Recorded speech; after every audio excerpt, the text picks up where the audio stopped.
Why did that airplane not go into the water? Only God knows. I never considered ejecting, and that was the right thing to do. And so it was a hand of God thing. Welcome to the Extraordinary Lives podcast, where we talk about lives that go beyond the ordinary to the extraordinary, with the extra being Jesus. We'll be encouraged by amazing stories and helpful insights from the lives of ordinary people who have that extra, that supernatural difference that only Jesus can give. This is your host, Ellen Bennett. Thanks for joining us. Hi, everyone. I am so excited to introduce to you today Chris Earl. Chris is a proud graduate of the Naval Academy and has his Master's of Engineering in Space Operations. He is an aviator and had 5 operational deployments flying the A-7E and F-18 Hornet and serving as a squadron commander. He has experience as an instructor and as an integrated air and missile defense consultant at NORAD. But despite all these accolades, Chris is a humble man of integrity. His main passions are being a Christ follower, husband to Vicky, dad of 3 adult children and 2 dogs, and providing leadership training and coaching with an emphasis on servant leadership. Welcome to the show, Chris. Thanks, Ellen. I appreciate it. So glad to be here. Great. Well, tell us a little bit about your family and what are you up to these days? Well, thank you, Ellen. So, yeah, you got it all right. I'm a guy with 1 wife, Vicky, and 3 kids that are all adults and doing super, super well. My oldest son is in the Coast Guard, and my daughter is my next child. She's a vet tech and just loves animals and taking care of animals, and couldn't be prouder of her, and is probably looking to try and become a vet in time here. And then my youngest son is a engineer working on the global missile defense system. And so really great kids and couldn't be happier with them. I have a small company called Cutlass Consulting, and I work really mostly to try and take some of the principles of leadership and integrity that I learned in the military, kind of civilianize those a little bit, and then teach those to what we would call high reliability organizations or high risk environments, where oftentimes people are very good technicians, and as good technicians they get promoted into a leadership position, and a lot of times they have little or no leadership training. And so part of what I try to do and do with my team is come alongside those folks, give them a couple of tools so that they can be more effective leaders and not just practitioners of their skill as an operator, but actually practitioners of their skill as a leader. And so that's a real joy for me because there's some really great people in this world, and the opportunity to go and work with them and see what they do and kind of expand my horizons and theirs a little bit at the same time. It's just a real joy for me. That's great. That sounds like it would have an impact to see people grow in what they're doing and their ability to work with others and provide even more success, not only to the company, but also to the morale of the company. Absolutely. One of the coolest things, without question, is seeing that aha moment where the light comes on and somebody that maybe even was a little bit resistant initially, and then they see some of the things that we talk about and they see it in application and they go, oh, okay, I get it. And that's really a fun moment for me and for everybody that I work with, I think. That's so fun. What would be an example of that, Chris, of an aha moment? So I work a lot on oil rigs, and I was working with a team in particular, and this team consisted of what's called a driller, and he's kind of in charge of the team, and then a couple of assistant drillers, and then people that are out working on the floor and all the equipment associated with drilling. So they're moving fluids and moving materials that are coming out of the hole. And this was a team that had long struggled with being effective and efficient. But it was an interesting crew because a lot of the guys liked each other kind of personally. They just didn't know how to work professionally. And so one of the really cool things is I came together with the driller. We started talking. He was also a man of faith, as were a couple of the other guys on the crew. One thing led to another, and we started doing a pre-tower. And when you work 12 hours on a drill ship, it's called a tower. And we were doing a pre-tower prayer and then bringing the team together. And I spent a good bit of time kind of in the drill shack right next to this young man. And as I would point things out, he initially was a little bit resistant, frankly. And as we kept praying and as we kept working together, the crew really came together, and we went from being probably one of the worst of the 4 crews that were drilling on that rig to one of the best crews. And a lot of it had to do with his leadership and his communication skill that we were working on developing. And then again, that camaraderie that the crew built together and their willingness to get in line and follow him. And that wasn't happening before, primarily because he was yelling at him a lot and wasn't communicating. And once we worked through some of those issues, everybody got on board and the crew just was phenomenal. And so all the credit goes to that team for being willing to take that on. But that's a great example of how bringing people together, communicating a mission, dare I say, bringing the Lord into it a little bit, and then Yeah. letting people do their job. So it was really, really rewarding for me, and we still communicate to this day. They just were a super good crew, and it was fun to work with them and see that light come on for that team. That is really fun. That also makes me want to ask a little bit more about servant leadership. It can just be such a tendency, I would think, to yell just to get your way or to let people know, hey, this is important. I need you to do this versus a servant leadership's heart. What is the difference there and what does servant leadership look like? Because, of course, it can't look like walk all over me. I'm just here to serve you. Yeah, so one of the interesting things about leadership, and the more you study it, the more you realize that there's no one magic form of leadership in all situations. And so the very directive type leadership is an important element to have at times. And then there's times when you can be very collaborative and very team building. But one of the things that I think is interesting about the servant leadership model is it kind of flips the traditional thought of leadership on its head, where you say, I go from being the top of the pyramid as the leader, and it's all about me, and the team is there to support me. You flip the pyramid upside down and say, the top of that pyramid now is my team, and I'm there to serve my team. Now, the interesting thing about that model of leadership that I find to be really cool is once you have established that you are there to protect your team starts to protect you. And they want to work harder and be better because you're working hard for them and being better. And then the other aspect of that is then when you do have to be directive, they know that you're being directive for the right reasons and they really jump on board to follow. And it's not just, hey, this guy is yelling or this gal is yelling at me. There's a reason they're yelling at me and I'm going to comply, and we'll figure out later why we went that way. And it might have been a safety issue. It might be because we have to do something right now and we don't have time to talk about it. But leadership is a spectrum of being directive to being very servant to being very collaborative. And I think that's one of the places where leaders sometimes get into trouble is they think that leadership is a one size fits all type of scenario. And the other thing they think is, as the leader, the team should adjust to fit me. And what I teach guys is, as a leader, you adjust to fit your team. And that's kind of a different way of looking at it. And so servant leadership to me always comes back to this: how am I helping people on my team be better? From a visual, if you will, sometimes I think a leader's job is to be the person that holds the umbrella that kind of protects the team and keeps all of the important, maybe or not important, unnecessary stuff from impacting their team. And they're holding that umbrella to protect them. And that's really what servant leadership looks like to me.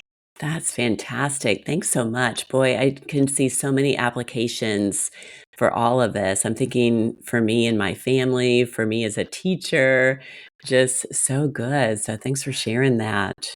My pleasure. I remember as we were talking earlier that you mentioned one way you've seen God work is by basically not dying in the aviation missions you flew. Can you share some experiences as an aviator and then also as a squadron leader?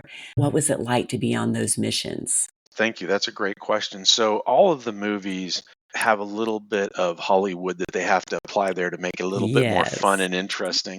Mm-hmm.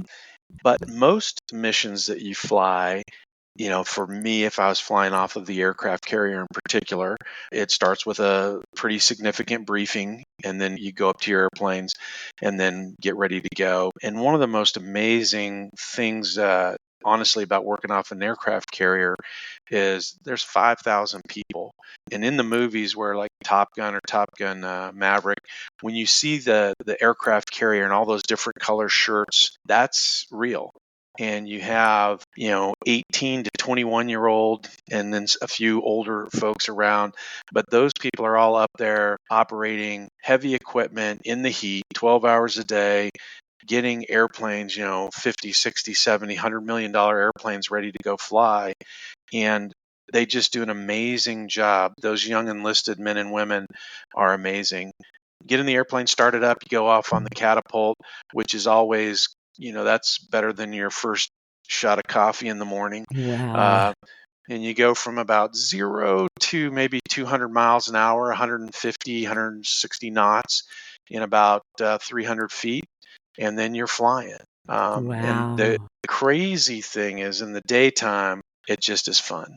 And at the nighttime, it's physiologically a little more challenging, and it's certainly on a dark night, it's downright scary because you go from sitting still to I hope this thing flies. It's a Wow. talk about a Yeah.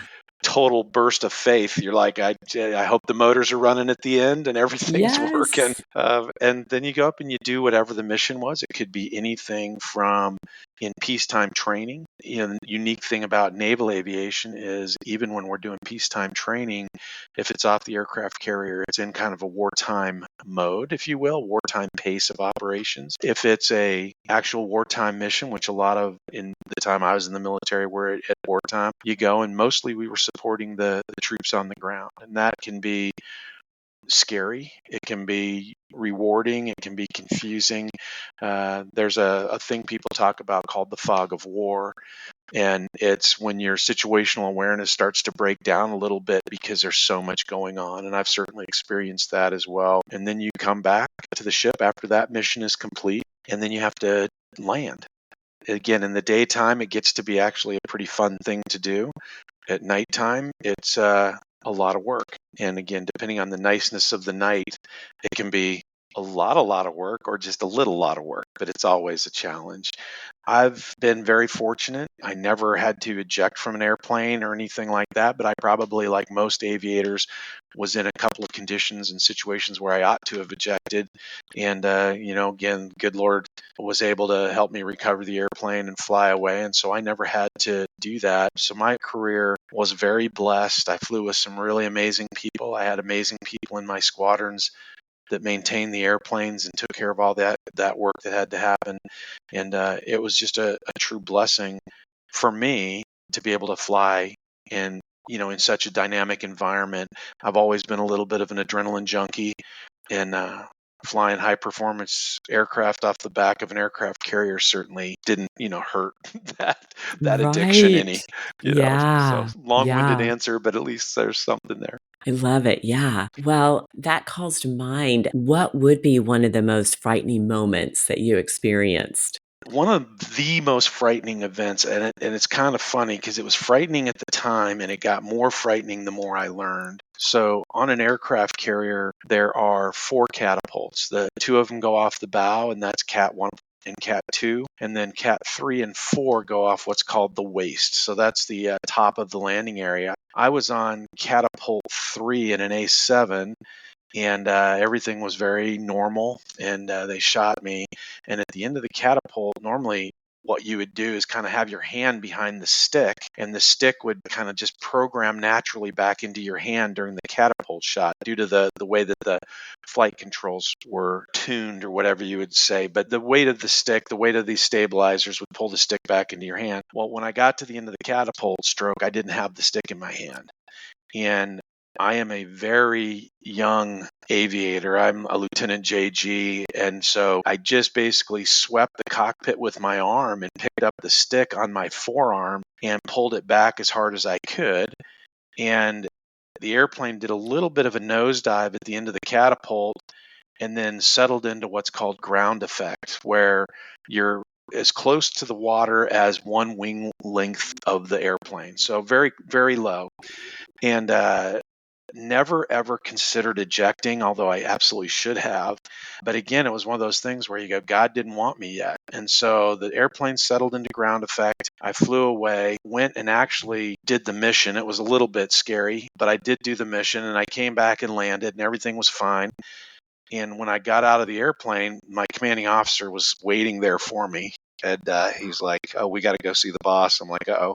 So we went down and saw what's called the CAG. So he's the captain in charge of the air wing. And he played the tape back for me. And it was scary riding through it, but then watching the tape and realizing just how low I was to the water and that I had no ejection Wow. attempt. The reality was the airplane's tails were misrigged, and so they didn't fully function the way they were supposed to. And again, why did that airplane not go into the water? Only God knows. When Wow. I came back to land, the reason that the airplane flew fine is because you do what's called trim. So when you trim the airplane, it kind of takes over for some of the flight control input. And so, I could trim up to what's called on speed, so I could land the airplane, and it was pretty uneventful, but it was an incredibly lucky event. And, that happened very early in my aviation career. And it was definitely one of those by the hand of God things, because I never considered ejecting, and that was the right thing to do. And so it Wow. was a hand of God Wow. thing. Woo! Thank you for sharing that. And Oh, my pleasure. what about one of the most proudest moments you've had? Well, I think in the aviation world, Mhm. um, some of the proudest I've been is just watching the folks that we've been training doing their job. I can remember nights where the weather was bad, and normally when the weather's bad, you kind of send out your experienced folks to go fly. And I was in the what's called CATSI, which is where you sit when they're recovering airplanes.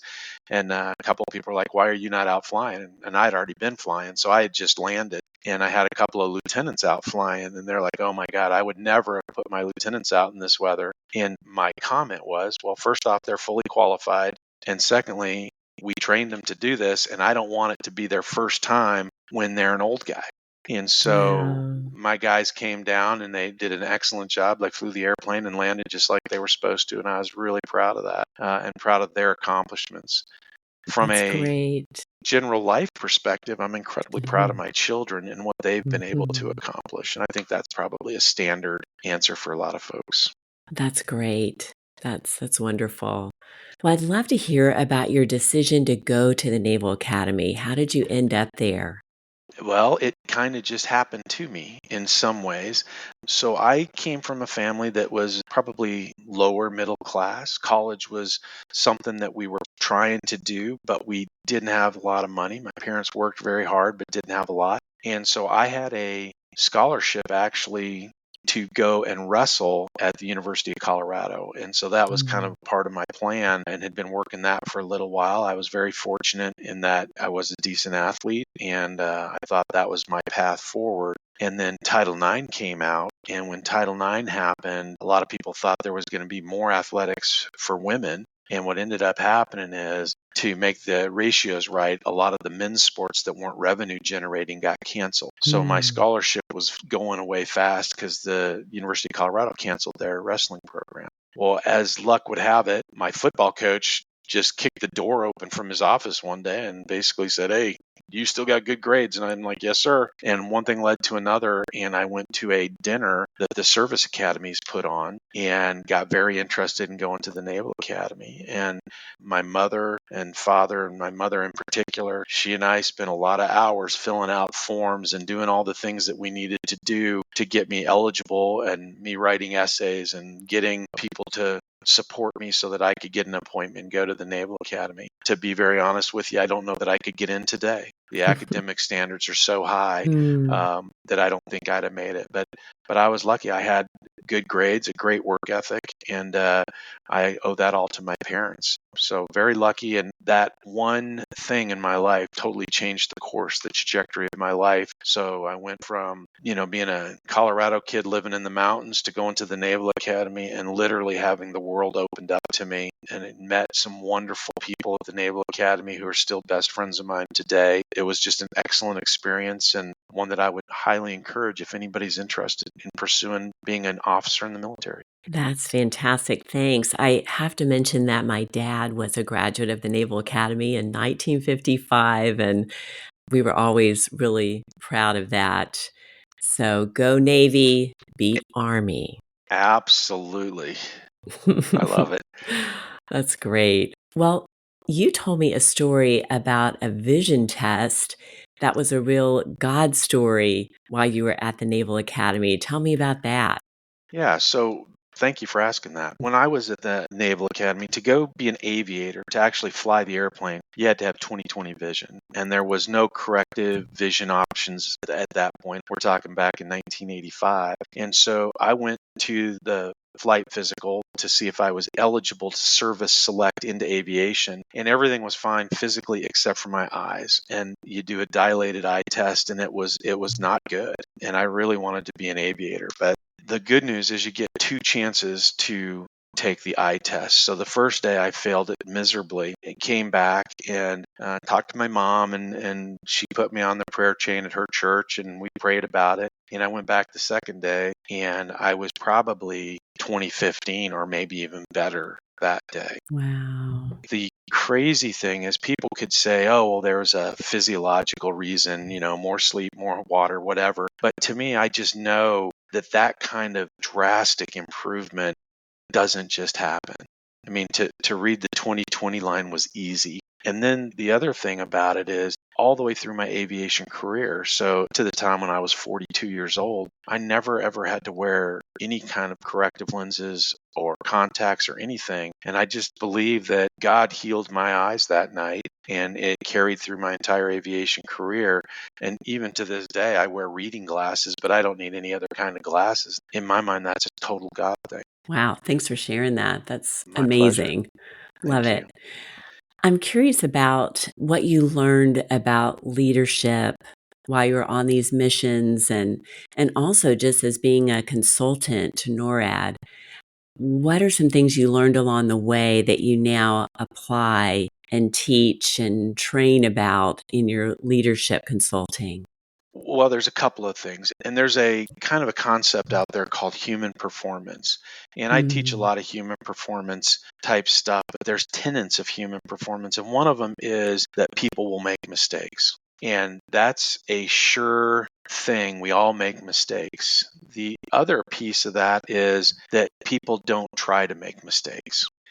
And Hmm. so everybody's doing their best work unless there's some sort of malpractice. But in most cases, 99, ivory soap, 99 and 99% probability, people are doing the very best that they can. And one of the things that we sometimes don't account for is that if they're not doing the right thing, it's because they either don't know the right thing, or in their mind, they are doing what seems like the logical next step, right thing. And so, from a leadership perspective, I think it's important to recognize people are working very hard to do the right thing. And so, how we respond and react as a leader is important.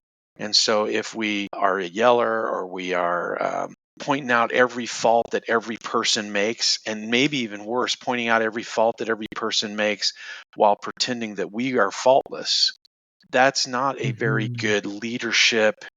I mean, it's just not accurate for starters. And secondly, it's not Mhm. a good way to be a leader, because when a leader makes a mistake, everybody knows. And if you want your team to know that it's okay to make a mistake, you have to admit that you made a mistake. It builds camaraderie, it builds trust on your team. And then it also enables your team to say, I made a mistake, and now we can all learn from it and get better. Because the truth of the matter is when we make a mistake, if it doesn't hurt us or kill us, that's a win. And what we need to do is Mm. we need to learn from that so that the next time we get into this scenario, we won't make that same mistake. And so we may be protecting one of our teammates who does this job the next time because we help them know what we did wrong so that they don't have to repeat it. So we learn and we improve. And that's really things that I've learned and things that I teach. And that's hard. There's a guy named Atul Gawande, and he wrote a book called The Checklist Manifesto, and he's a really inspirational speaker. But one of the things that he talks about is that professionals make mistakes, and true professionals have to be humble enough to admit it. And that's really part of what I try to teach, is that humility and that humanity of being able to acknowledge that you made a mistake, and then being able to get that resolved with your crew, and then passing that forward when they make a mistake. You have to resolve to support them in that mistake, and we just fix it and move on. Naval aviation is really, we debrief everything, because every time we fly, we're learning. And it's really where we learned that mentality. And I think that's something that's lost on a lot of people, that after we fly and do the fun part, then we go do the not fun part. And having very thick skin and being able to talk about it is so important to getting better. And that's what I try to teach in industry. That's great. That brings a couple of things to mind. I know when I was a new follower of Christ, I had come from a religion that taught that we were already perfect. So there was a lot to live up to, and you always want to Yes. appear perfect. So in the book I read by Larry Crabb, he mentioned how the leaders that had had the most influence on him were leaders who were able to admit their mistakes versus just appearing perfect. And that made such an impact on me.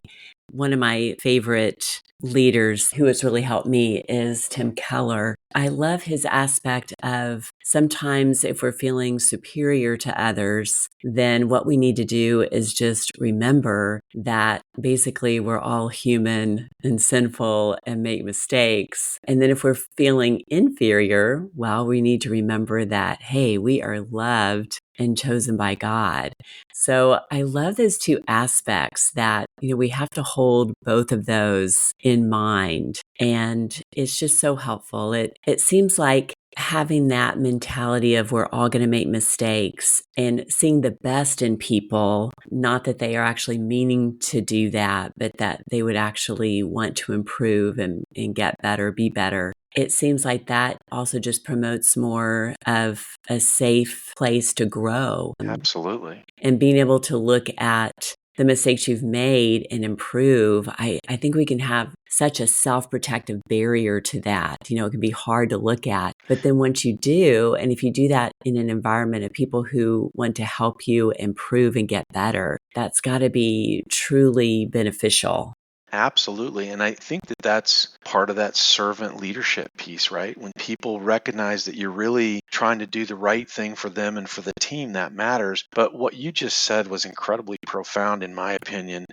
People make mistakes. Yes, we do. And when we're having a bad day, we're still made in the image of God. And we have to keep that in mind. And I think that's maybe one of today's biggest challenges is in the social media space and all those things where everybody shows themselves as perfect, and everybody takes the perfect vacation, and everybody drives the perfect car. The truth of the matter is none of it's perfect, but we're all still made in the image of God. That gives us the ability, gives me the ability, and I think about that a lot, but it gives me the ability to move forward every day. Yeah. And I think too, if we're seeing that about ourselves, if we can look out and see, okay, all these other people are also made in God's image.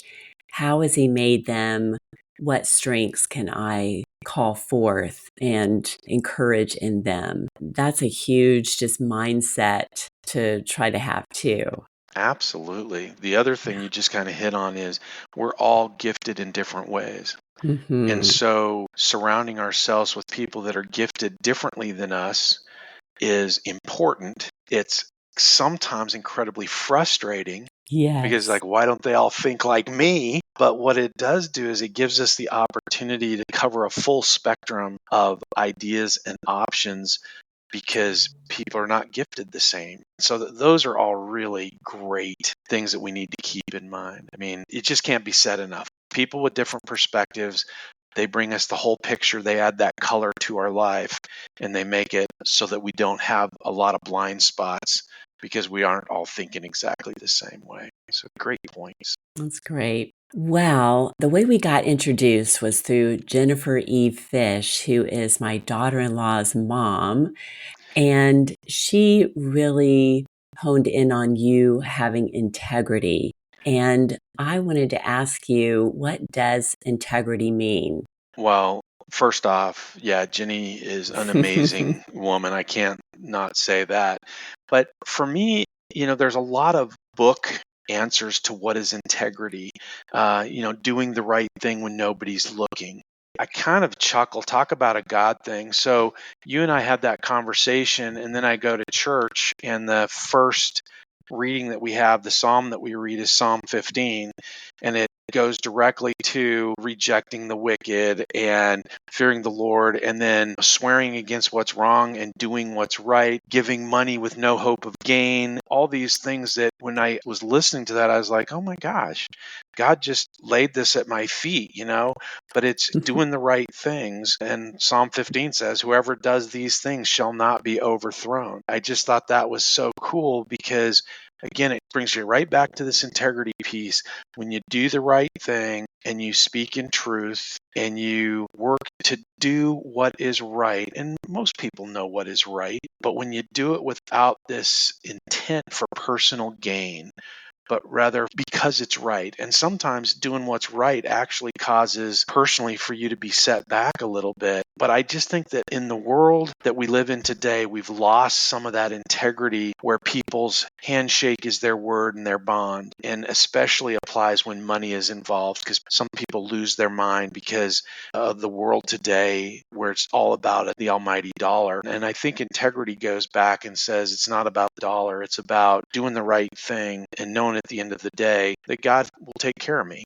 And if that's dollars, that's dollars. If it's friends, it's friends. But having the integrity to do the job right, to treat people right, and it doesn't matter if somebody's looking or not. I think those things are a little bit lost on some people these days. So that's what I would say. That's a great point. One thing, too, about integrity I've been thinking about is one of my husband's favorite shows and organizations is called Stand to Reason, that's led by Greg Kokel. And he has a book called Reality. And his idea is that reality really is how God has made the world to be. And so all of these rules that we feel like we have to follow or morals that are in the Bible are not just these rules and regulations that we're supposed to follow because God says to, but because they're not only the best way to live, but they are the way to live. It's what reality truly is. So reality, which eventually will again be heaven and a new earth, but reality is actually following this holy God and having that integrity, because that's how the world is really meant to function. Just as before the fall in the Garden of Eden, that's the kingdom of God that we can, because of Jesus dying on the cross for us, we can be living in that now and trying to live out those principles as he helps us do that, as he works through us. So just that idea that God's kingdom is actually about living in reality here and now, and following him and his ways is truly living in reality versus what we think is going to be good for us or get us ahead, whether that's money, power, success. It's really, what does God have for us? How does he want us to live? And that's going to truly give us life and meaning. I love that. And that's really, again, profound and hard, right? Right. And boy, it is a challenge to sit back in a quiet space and listen. And that's one of the hardest pieces is I think our world, as it accelerates on itself, and again, cell phones and everything else that exists, is we spend so much time compressing time. And what God wants us to do is stop and listen and decompress time. And so what you're saying is right. It's interesting because, again, I don't think that following God is that hard. The yoke is light.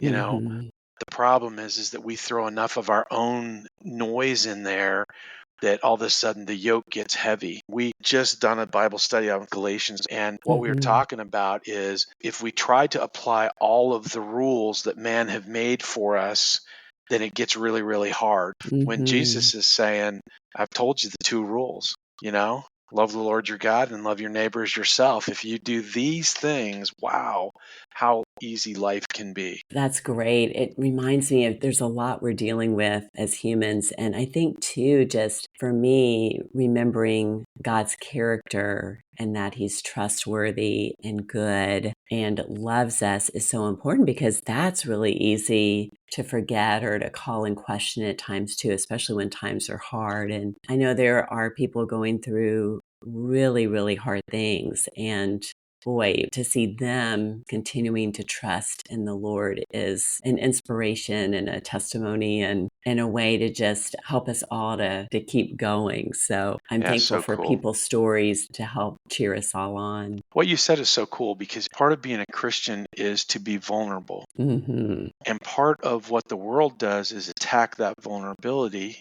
and God has got us. And the vulnerability that we show and the attack of the world, it's not a factor. We just have to be able to wrap our mind around that. Go back to aviation just one more real quick time. So when an airplane is trying to run you down to shoot you from behind, it takes a lot of time and a lot of gas and a lot of space to catch up on somebody, because you're running away fast and they're trying to run you down fast. The most dangerous thing you can do is turn back into that airplane to engage them, if you will. And I think that's a great life lesson, because what God's teaching us is, hey, just stay with him. You don't have to turn to engage it. And that's kind of a neat concept. That is very cool. And it just reminds me of that verse, if God is for us, who can be against us? So Amen. that's Spot very on. cool. Yes, ma'am. Okay, so I have one more question for you, which I think will be a good closer. And that is, what's the best advice you've ever been given, or what advice do you have for all of us, but maybe even especially young people starting out in their careers?